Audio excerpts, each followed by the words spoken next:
Continuando nossa aula de força e poder, seja bem-vindo ao canal HP Akhenaton. Vamos bater um papo aqui e conhecer um pouco mais sobre os arquétipos. Continuando na nossa jornada do herói, nós vamos falar um pouco hoje sobre Nabucodonosor, o rei que foi transformado em animal. A Bíblia nos conta que, na mesma coisa que aconteceu ao rei Nabucodonosor, que, desconsiderando o aviso recebido em sonho, se enalteceu vaidosamente no telhado do seu palácio. Entre aspas.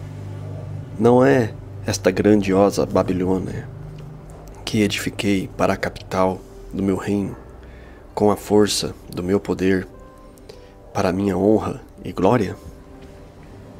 Então nós começamos aqui o nosso entendimento sobre o nosso rei que se transformou em animal, justamente com sua soberba, o que pode acontecer com qualquer um de nós.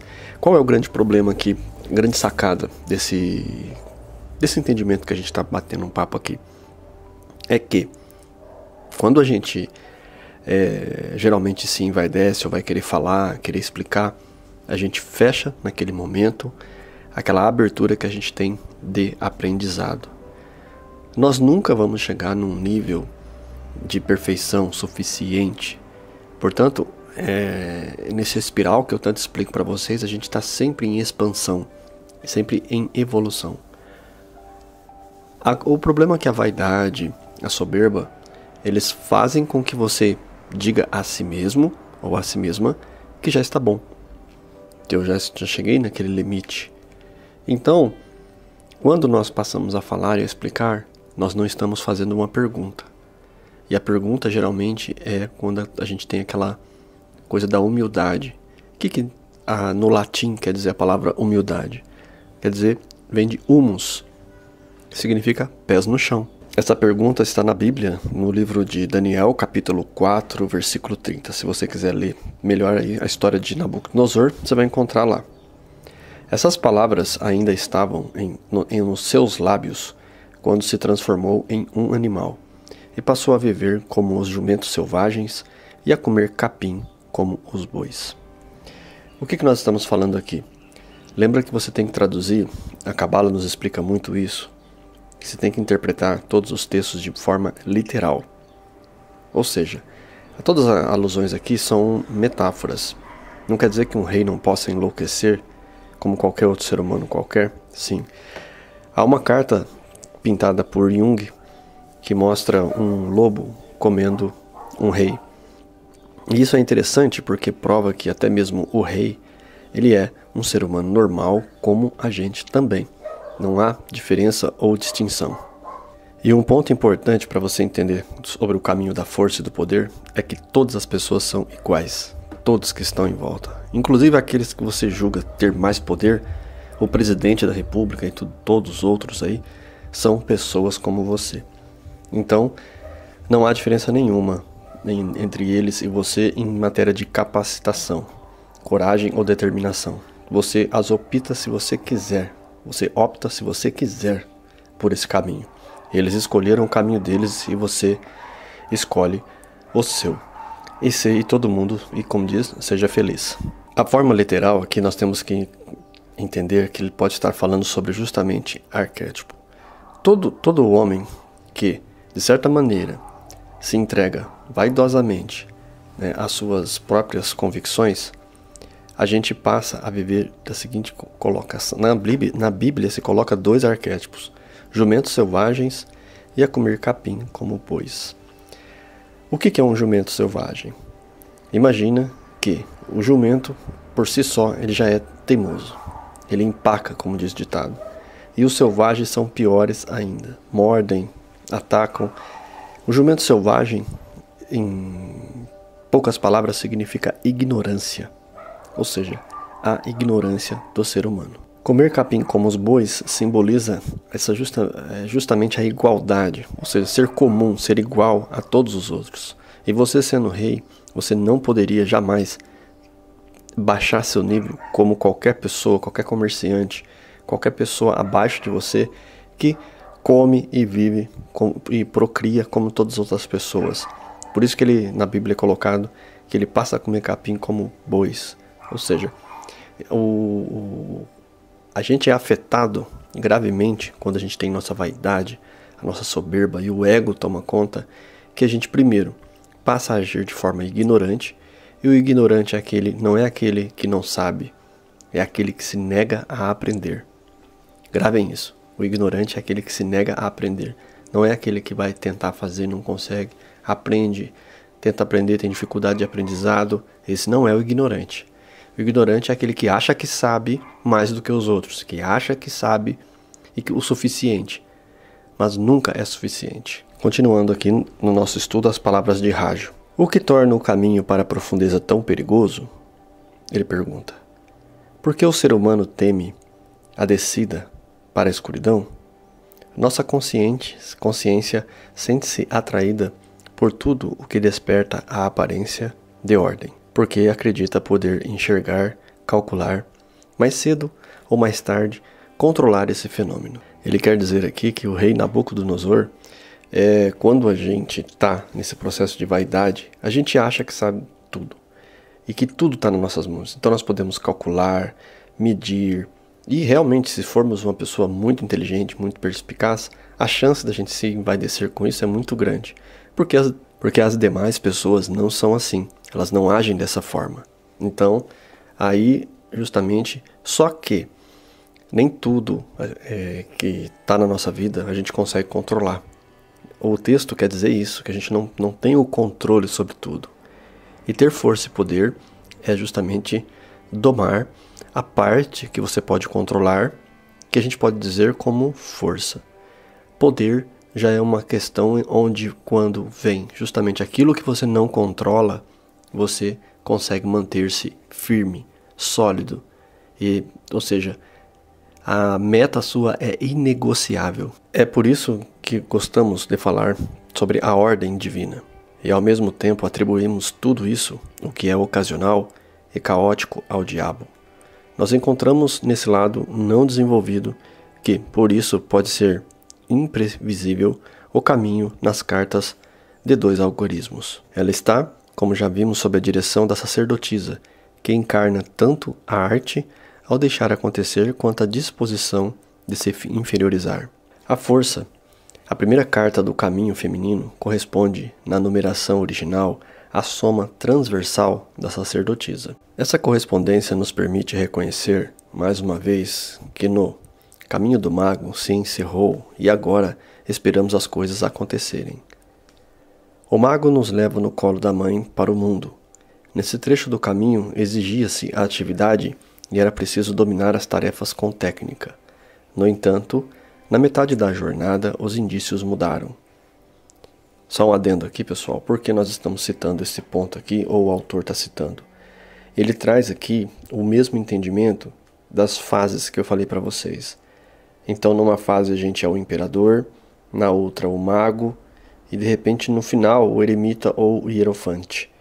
Assim a gente vai se transmutando de fase a fase.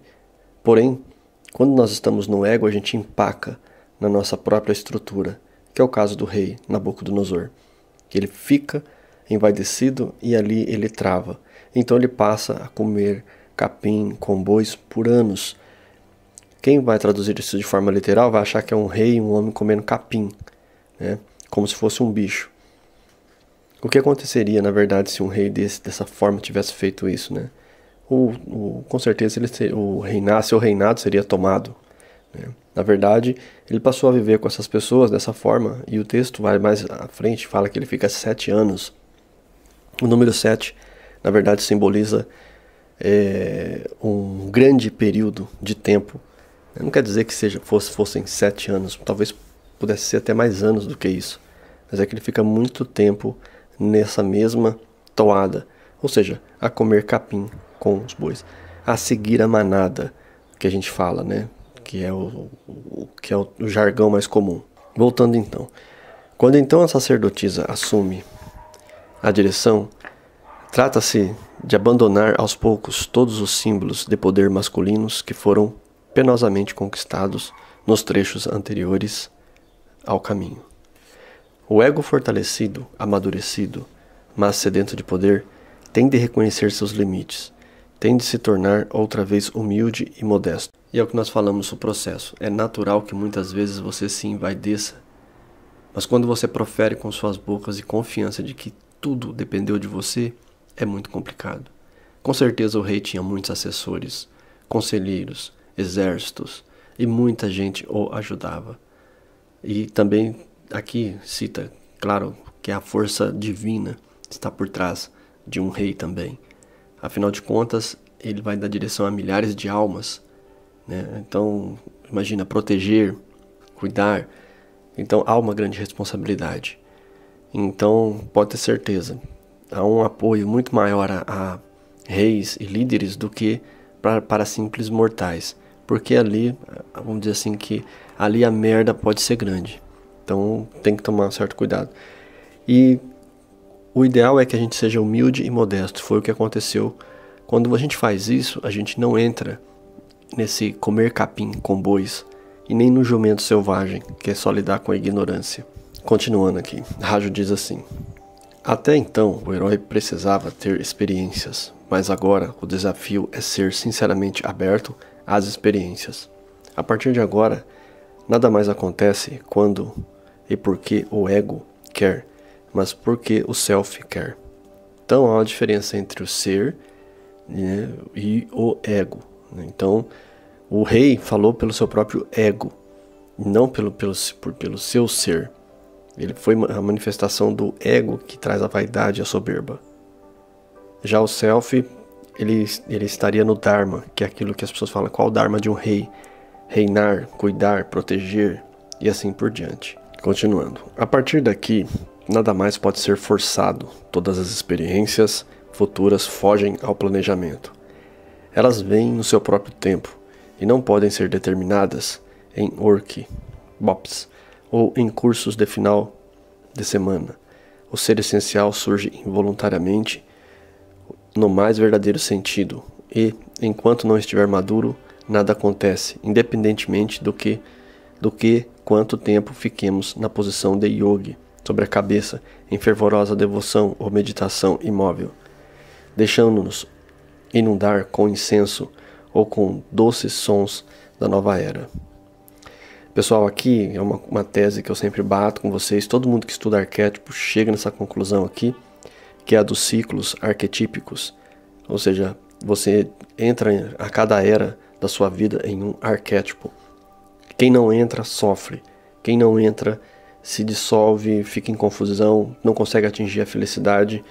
Ao passo que se você seguir os ritos que a gente tem colocado aqui, né?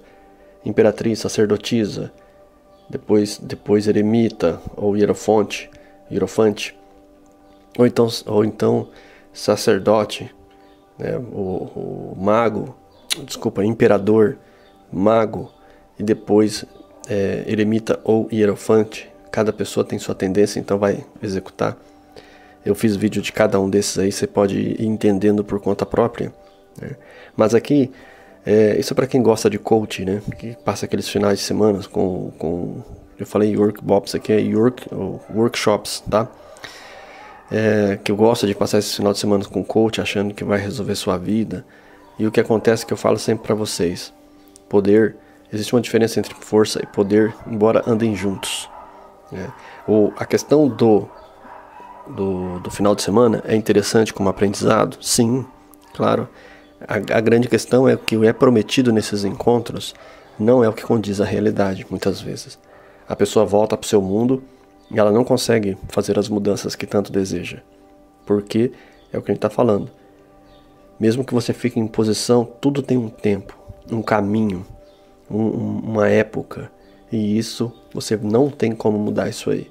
Então se uma pessoa chega para mim em certa idade e fala que quer ser o mago, alguma coisa, se um jovem de 20 anos, por exemplo, eu vou falar: olha, você está na idade do estudante ainda, então seja estudante, depois imperador, depois lá para os seus 50 anos aí você pode começar a determinar esse caminho da magia na sua vida.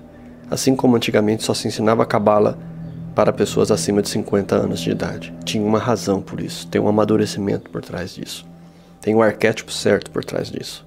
Encerrando aqui nossos estudos, só vou ler o restinho aqui para a gente fazer o fechamento. Rajo diz assim ainda: a segunda metade do caminho, que aqui se inicia, pode levar o herói à visão superior. Porém, somente se ele ou ela tiver dominado as exigências da primeira metade do caminho. Então, para me encerrar, eu quero colocar para vocês o seguinte: existem fases específicas. E o grande segredo dos arquétipos é, nessas fases específicas, você utilizar de maneira correta. O que é isso? Se você não sabe a fase que você está, você não sabe tirar 100% deste arquétipo que você está vivenciando. Então, se você ainda é imperatriz, torne-se a imperatriz 100%. E depois passe para a sacerdotisa.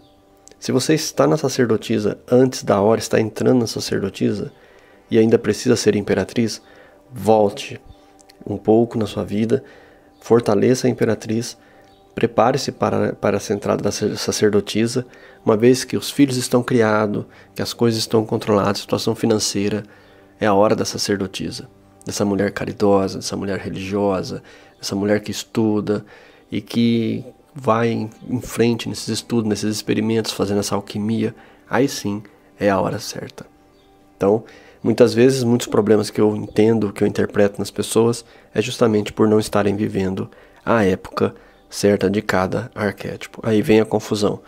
E, na verdade, você tem que realizar seu Dharma, o Dharma de cada época ou de cada era. Na aula que vem a gente continua com a nossa jornada aqui, continuando com a leitura de Rajo, a chave mitológica para compreender a estrutura simbólica e oculta nos arcanos, e com isso aprendendo com os arquétipos.